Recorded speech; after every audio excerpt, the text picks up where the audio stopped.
November 5th, 1975, early fall in Snowflake, Arizona. Balmy mornings followed by bright, clear, warm afternoons. A crew of 6 loggers are driving through the Apache Sitgraves National Forest after a long day working deep in the woods. They have been commissioned to help improve the forest, clear dead and damaged trees, cut back overgrowth, and limit any potential fire dangers that may be present in the forest.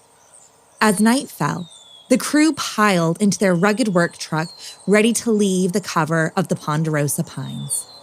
However, the crew hadn't made it far on their journey home before they began to notice a strange light in the sky. An eerie yellow light was beaming through the tree line, a light they had never seen before, and couldn't figure out where it was emanating from. They drove towards the light, like curious sailors being lured by siren song.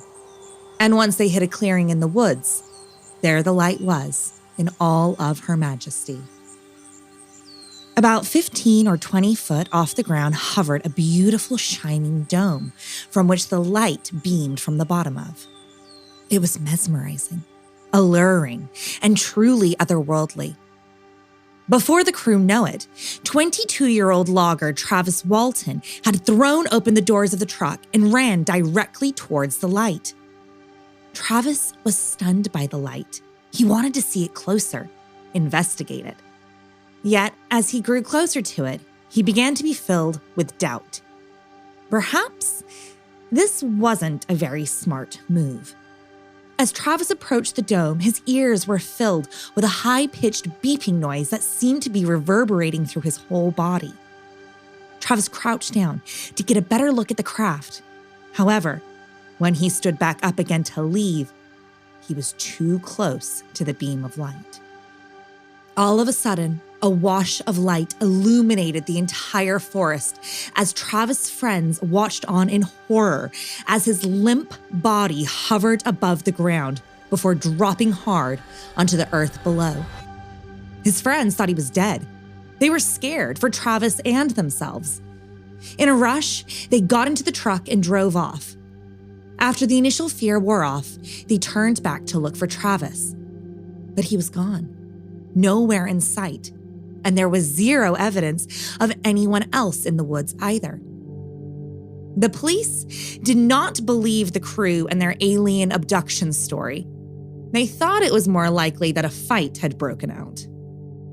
But it was such a crazy story, with no evidence to prove or disprove it. And furthermore, some of the crew even agreed to polygraph tests that they passed with flying colors. It was a real conundrum. 5 days later, Travis's brother Dwayne got a phone call. It was Travis. He was walking down the side of the road and needed help. To Dwayne's amazement, he found his brother alive on the old country road. He was gaunt, had lost 12 pounds, and had 5 days' worth of beard covering his face. Travis was confused. He didn't know how he got there, where he was, and according to him, he had only been separated from his friends for a few hours, not 5 days. The police were also stumped. Some believed Travis, others thought it was a hoax, but the story only got stranger a few years later, after Travis worked with a hypnotherapist to help uncover the buried memories.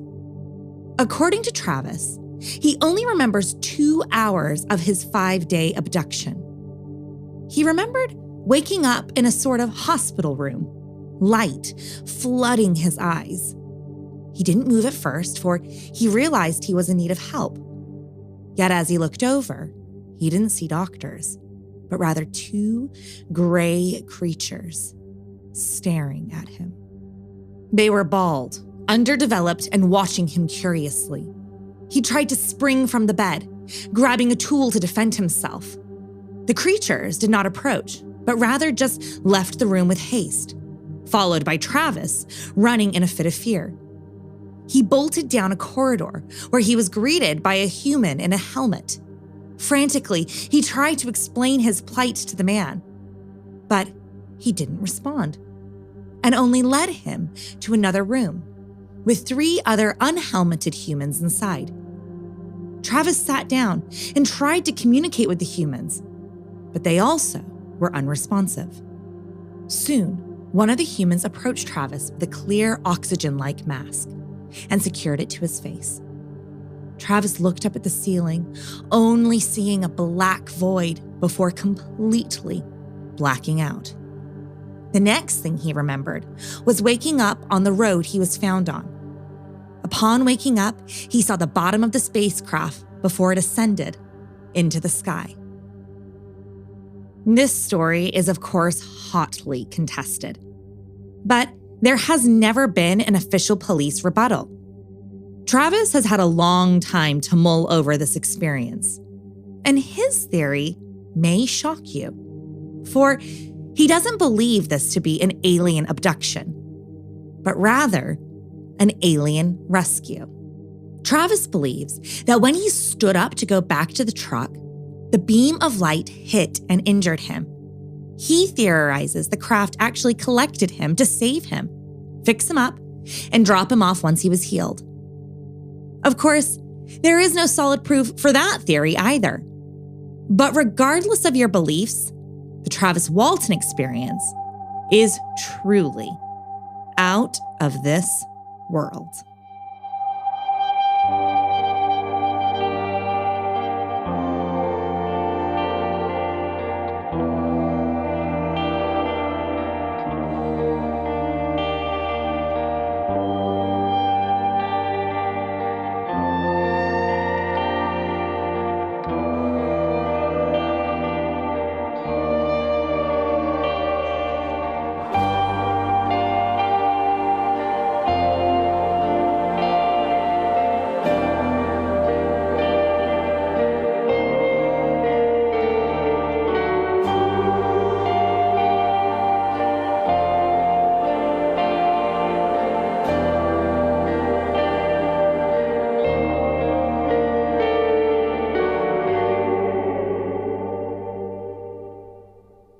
Hey friends, it's Becca. For the past 3 years, the West London Witch team have been dedicated to bringing you the best supernatural stories at the highest studio quality. And by team, I mean me and my buddy Danny. We do this work totally for free because we love it.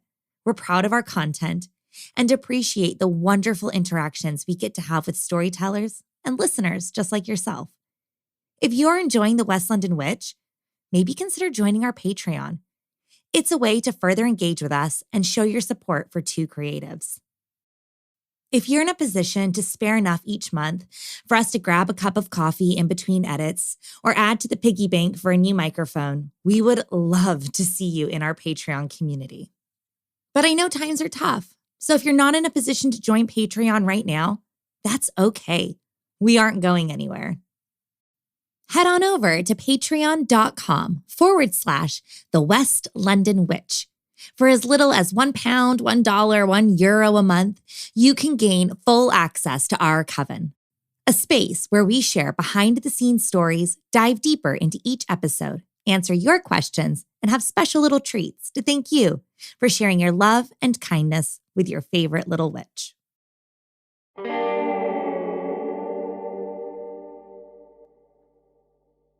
Hello, and welcome to episode 54 of The West London Witch, a podcast where we share stories about those moments where we find ourselves very much not alone.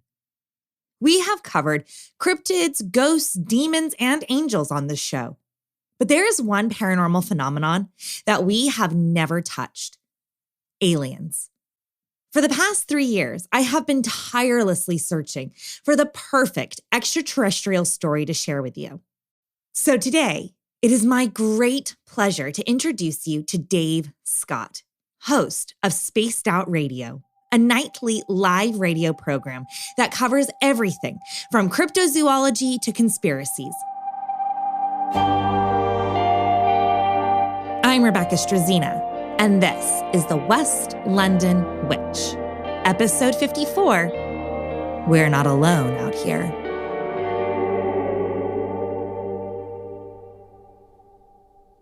Well, first off, I want to just say to your audience, that I am not a researcher.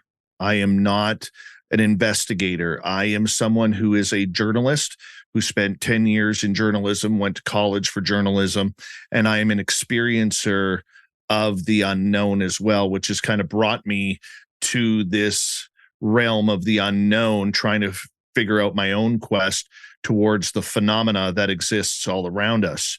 Now, I have had experiences with ghosts, hauntings, cryptids, and UFOs and extraterrestrials, but the stories that I'm going to share with you tonight are very, very close to me because they have really rounded out a person from who I was to who I am now. When you see something that is unbelievable, that your eyes are not jiving with your brain in trying to figure out what is actually truly in front of you, and it plays with your body, it plays with your soul, because everything that is supposed to be real is, but everything that isn't supposed to be real now is as well. The one thing that I always say to people is this: you don't have to believe me. And frankly, I don't care if you believe me. Okay. You were not there. You were not there to see my emotion. You were not there to see how I reacted. You were not there to see what I saw. And it is up to you whether you choose whether or not to believe what I'm about to share with you. In March of 2014, I went to bed like any normal night, and I had a situation happen that I really don't know if it was a dream or not. I was fast asleep. Next thing I know, I wake up. I am in a bright white room, and there is walls around me. I know they're there, but I can't see them because of the bright white light. There's a floor below me. I know it's there, although I can't see it because of the bright white light. There's a ceiling there. I know it's there, but I can't see it because of how bright the room is.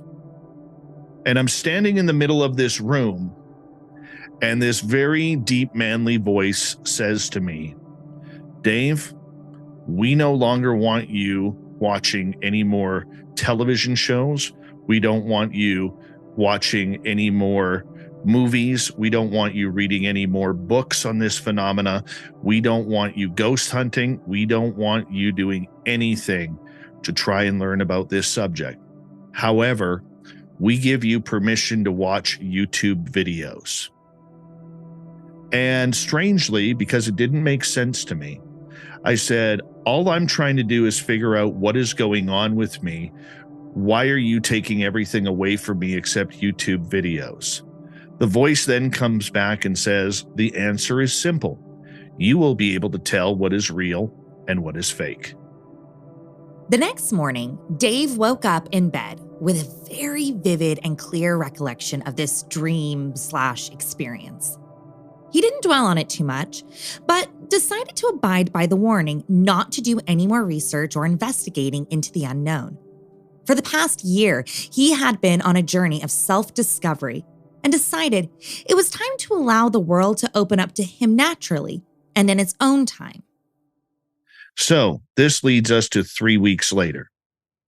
On April 10th, 2014, I was leaving work and I was about to meet my partner at our friend's house, who had a 10-acre property in Mission, British Columbia. Now, to paint a picture for their property, there was only 2 houses on their street. The owners of the property were close friends with Dave and his wife and had been experiencing what Dave calls high strangeness occurring on their land.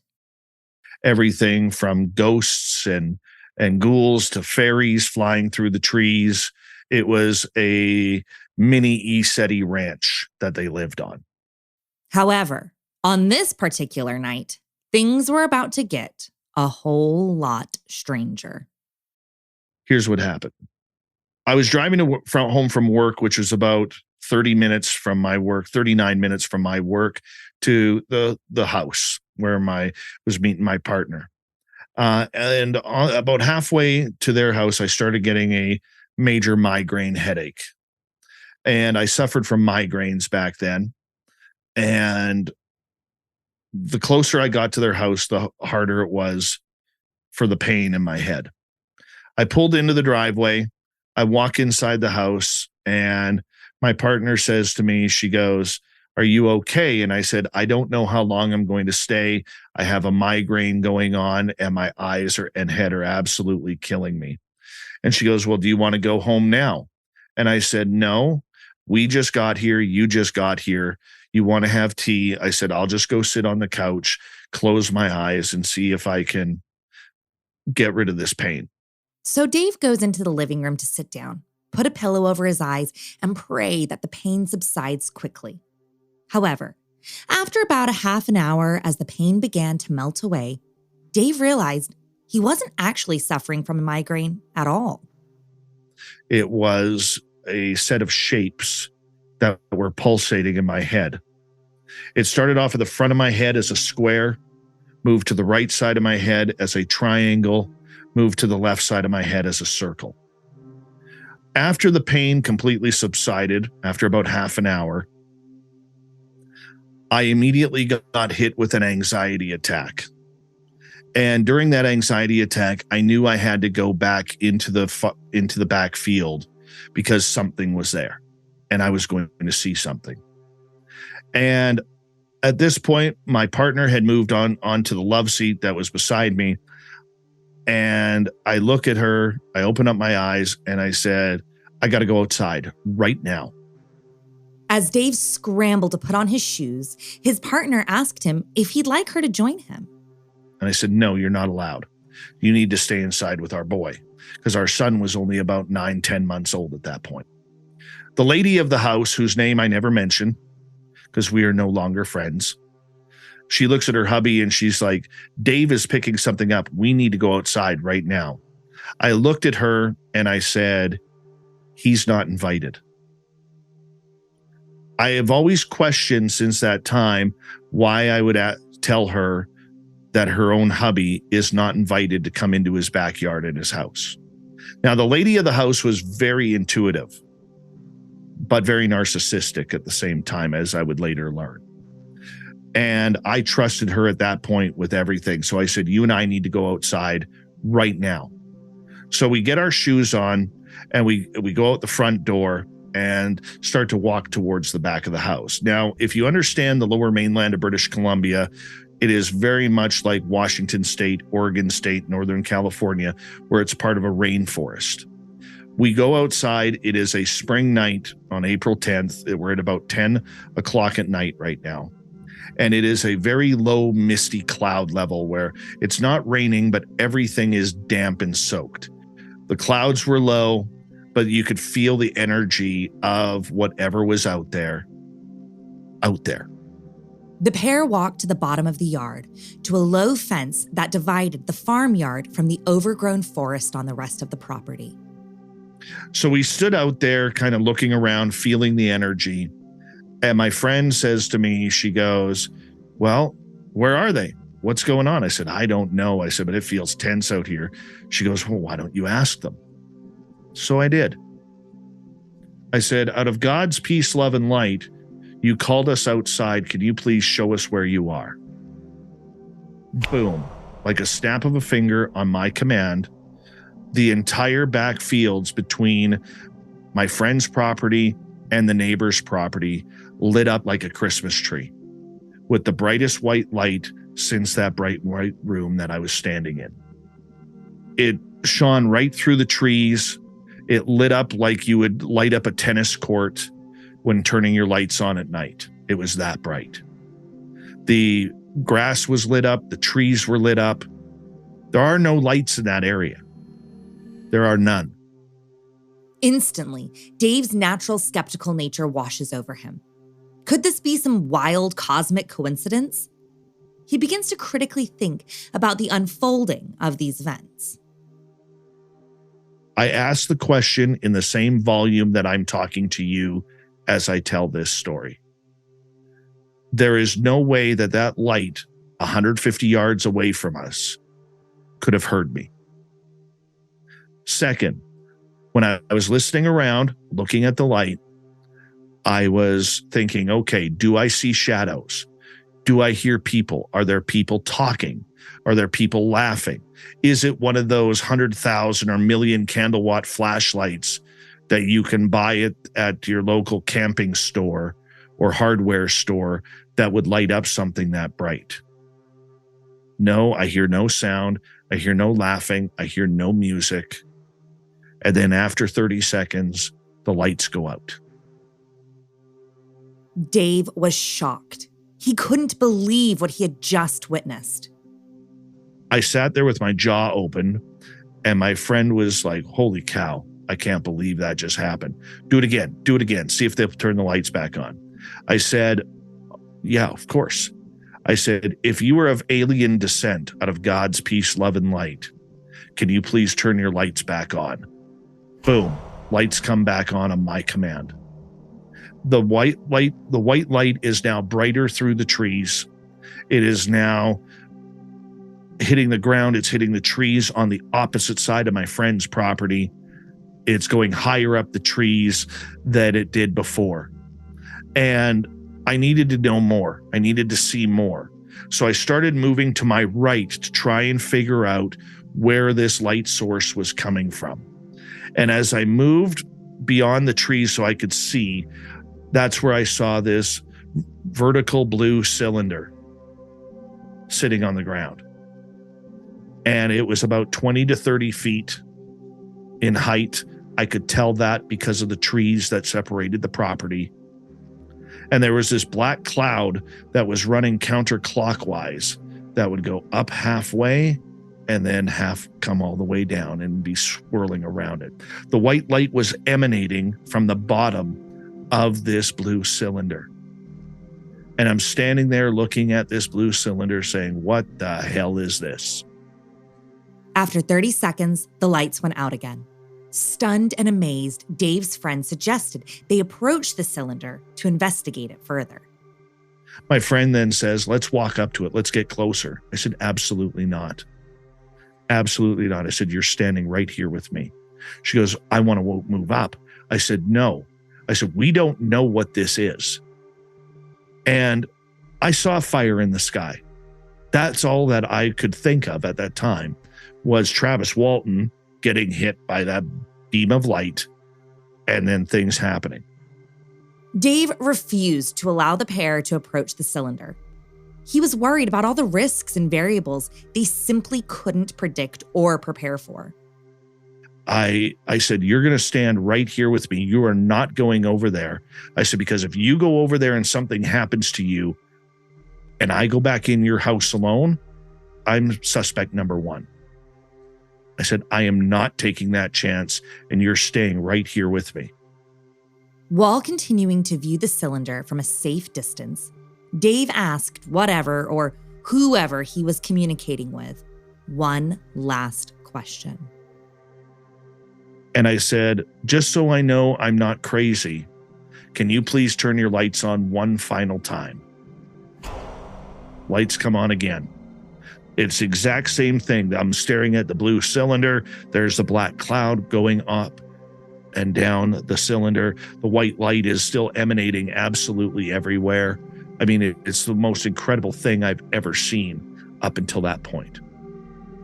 And then after about 30 seconds, turned its lights off. But it did something strange after that. You know, when you are looking up in the sky at night and you see these, all of a sudden, these big flashes of white light in the sky and then they just disappear? Those used to happen all the time over my house. And what I had learned up until that point was that a lot of satellites had iridium flares to move them. They had reflection of the sun off their own tinfoil because satellites don't have lights. But anytime they make a quick movement or we see something moving in the sky, it's because they are high enough where the sun's light trajectory, even though it's dark where we are, it is still light enough to reflect off of their movement. But I used to have these blow up white lights over top of my house all the time. Getting back to this craft, or whatever it was on the ground, it started turning its lights on and off, on and off, on and off. And it did this about 9-10 times before it went dark for good. That led me to believe that what was actually flying over my house when I would sit out on my patio and watch the stars counting satellites, or what I thought were satellites, were not officially satellites. It was something else.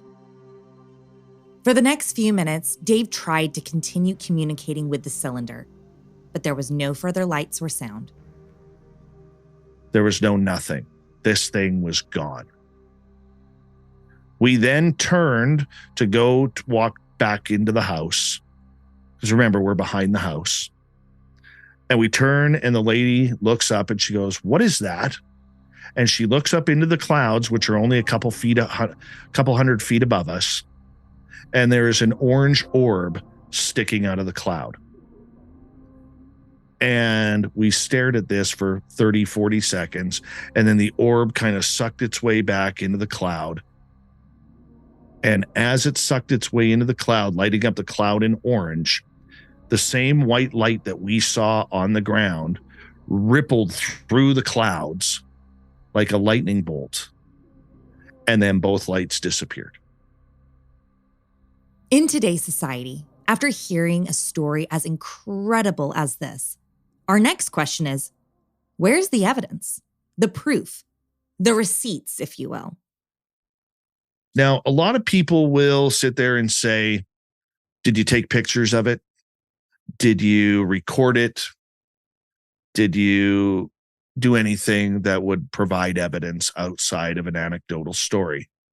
The answer is no. And the reasoning is this.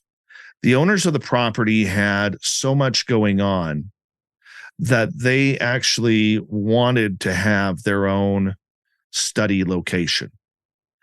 Okay, there was nothing scientific about it. There was nothing about putting this out in the press and making money off of it.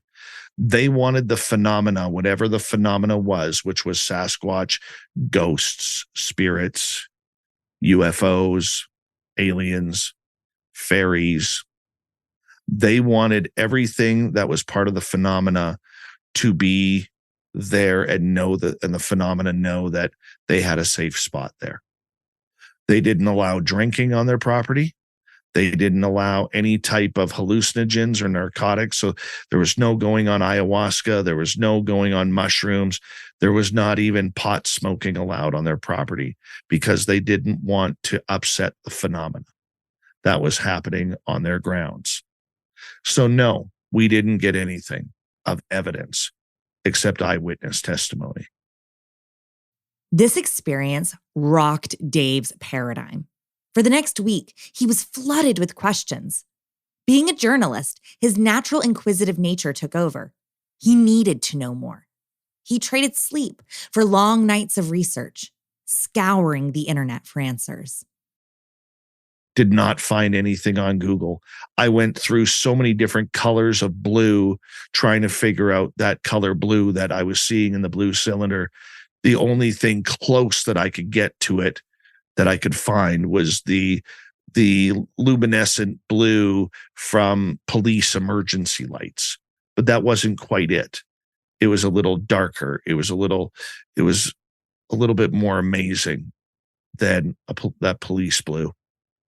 And on the fourth day, we got a phone call from the lady of the house and said, "Hey, I've met a new friend. She's coming over for tea. We'd like you guys to come over on Wednesday and meet up with her. We could tell her what happened in the forest and everything that goes on." So about 1:00 in the afternoon, we went back over to the farm. We had been there since the night of the UFO. And I was pacing around the house because I wasn't there for tea time. I wasn't even really there to meet the lady who we were going to meet because I wanted to go back in the field. It was a beautiful spring day, not a cloud in the sky, very warm, about 18, 19 degrees Celsius, so just under 70 degrees Fahrenheit. It was a beautiful, beautiful spring day. After 20 minutes of salutations and small talk, Dave was introduced to a woman named Samantha Moe.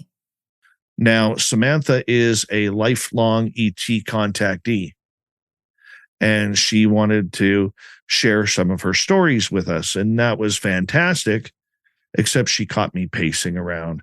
And she looked at me after about 25 minutes and she goes, "You really don't want to be inside, do you?" I'm like, "No." She goes, "You want to go outside and see what was going on?" I said, "Yeah, I do."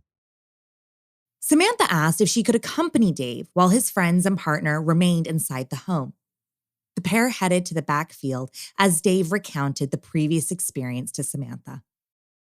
Now, I used to bring my two dogs over to play with the two dogs on the farm, and they would all run around and they would play. I mean, 10 acres for a dog to run around. That's a lot of fun. And so all four dogs started following us into the backfield. This is going to become very important later. So after about 20 minutes of showing Samantha around, Samantha and I standing in the middle of the field, and she says to me, "Hey, Dave, do you want to walk in the forest?" And immediately I knew that this was going to be mind altering and life altering. And I said, "Yeah, what the hell?" And she goes, "You know, we're probably going to see something." I said, "Yeah, I know." I took a deep breath. So what the hell? After what happened the other day, I'm ready for anything. And then she makes a weird comment. She goes, "But I really don't know if they're going to be there because from what I know, aliens don't like dogs." With that in mind, they tried to get the dogs back towards the house. But the dogs were having too much fun and just ran ahead, deep into the forest. So we walk into the forest and we could see the dogs running around us. They're having a good old time. "Hey, we're going for a walk." You know how dogs get. And we walk another 50 yards into the forest. And Samantha all of a sudden gets this perplexed look on her face. And she's looking all around. I said, "What's the matter?" And she goes, "Dave, where are the dogs?" All four dogs are gone. "Puppies, where are you?" No answer. Okay. So, like stupid people do in a horror movie, we keep going, Samantha and I. And we walk about another 50 yards into the forest. And Samantha jumps on this tree stump. And she's looking around and she's got that look on her face again.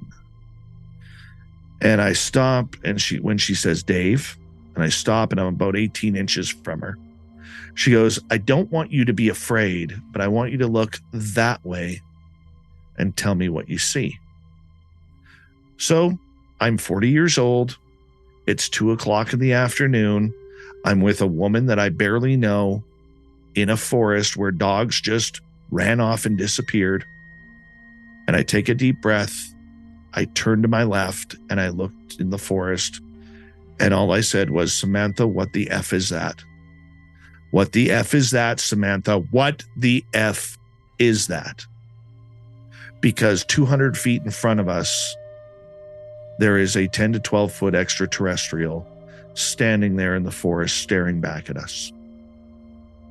It was light tan in color, like if you put too much cream in your coffee. And I saw the head, I saw the neck, I saw the body. I didn't see the arms, didn't see the legs. And it's standing there staring at us. And I am frozen. I want to tell you that I was not afraid of what I was seeing. What I was afraid of is that everything in my life up until that point was now garbage. You know, we all carry a little rule book in our life that we have been taught by mom and dad, grandpa, grandma, aunts, uncles, brothers, sisters, teachers, coaches, mentors, elders, if you're religious, priests, reverends, pastors, whoever. I was always taught that God is good, the devil is bad. When you're good, you go up. When you're bad, you go down.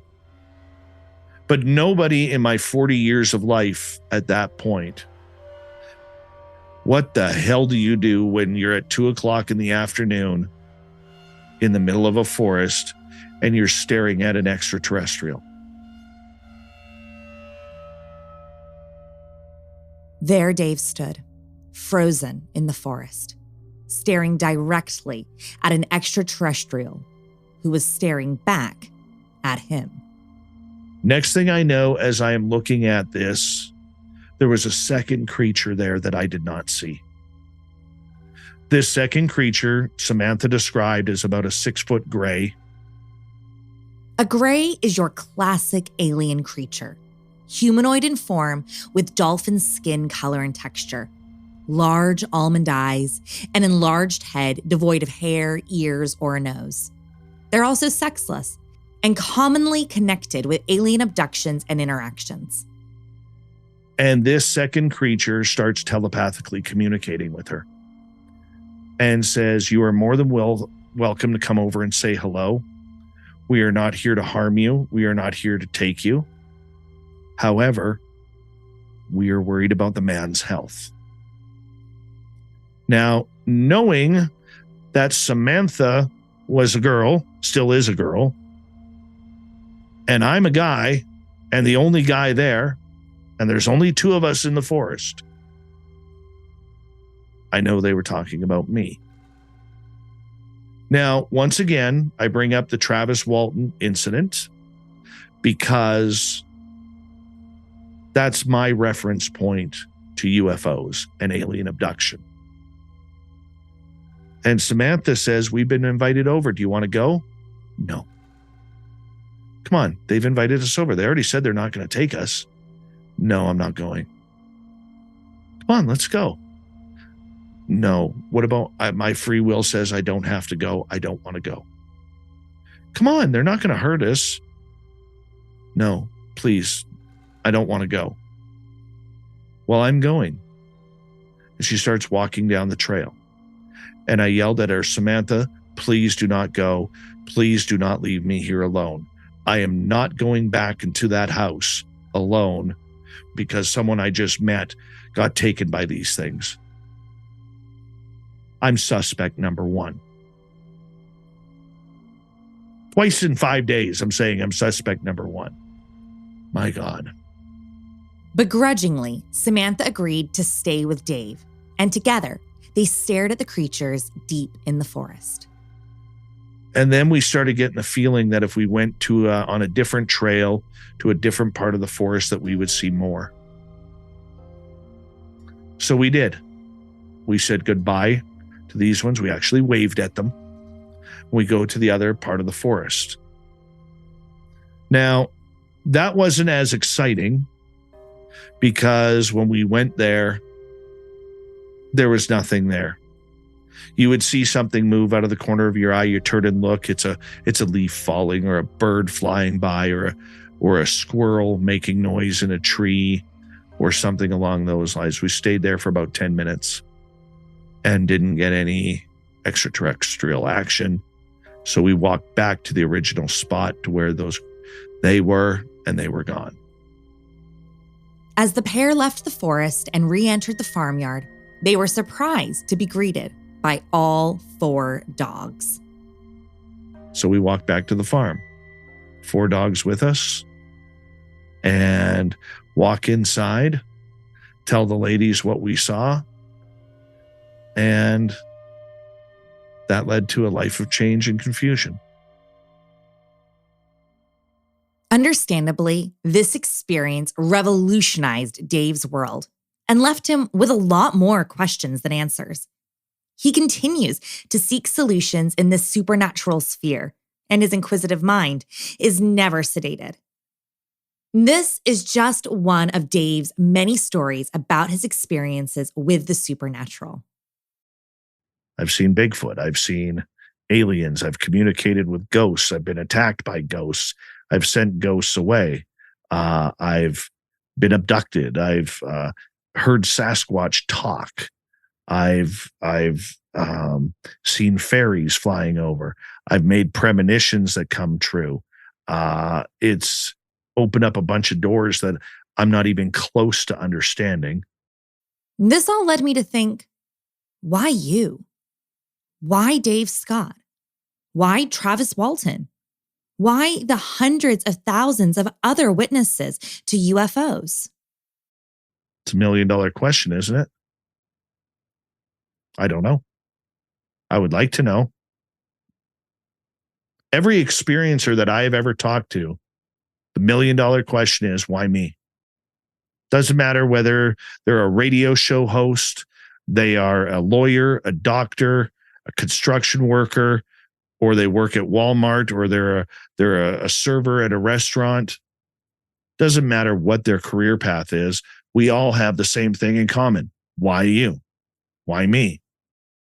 I'm just a regular middle-aged man who has extraordinary experiences.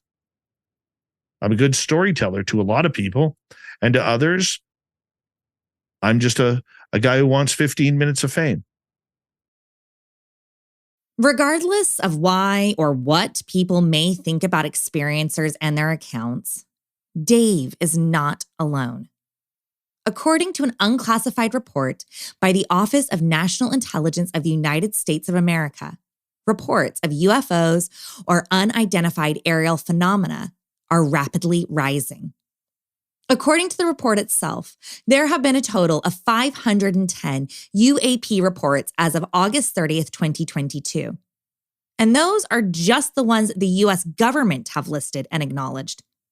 How many others have simply been unreported or disregarded? There is so much stigma related to UFOs, extraterrestrials, and alien abductions. And at the same time, there are hundreds of TV shows, books, movies, and documentaries regarding the subject. It's almost equal parts adored and abhorred. But I don't believe that any of us haven't looked up into a bright, starry sky and asked the question, what's out there? Is it just us? Are we all alone out here? Or is there more beyond what the eye can see and the mind can comprehend? This is just one of the stories Dave shared with me. If you'd like to hear more of Dave's terrifying and fascinating experiences, head on over to the West London Witch Patreon. And don't forget to tune in to Spaced Out Radio, live every Monday through Friday at 9 p.m. Pacific Time.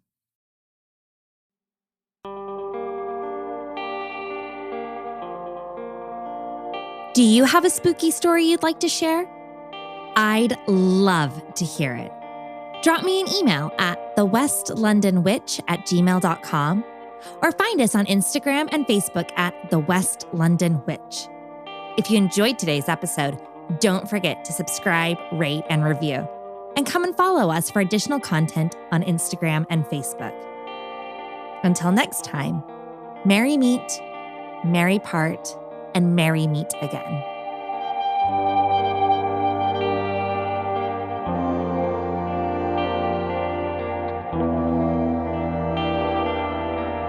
The West London Witch is created by me, Rebecca Strazina. Our sound designer and production magician is the incredible Danny Cross. Our theme music was bespokely written and performed by the wickedly talented Kyle Hall. Our cover art is the beautiful collaboration between Lizzie Wilson and Jake Bowser. Special thanks to Miss Sinead Bowers, our quality control and biggest cheerleader. And thank you to you, all of our listeners all over the world. These are your stories. Thank you for sharing them with us.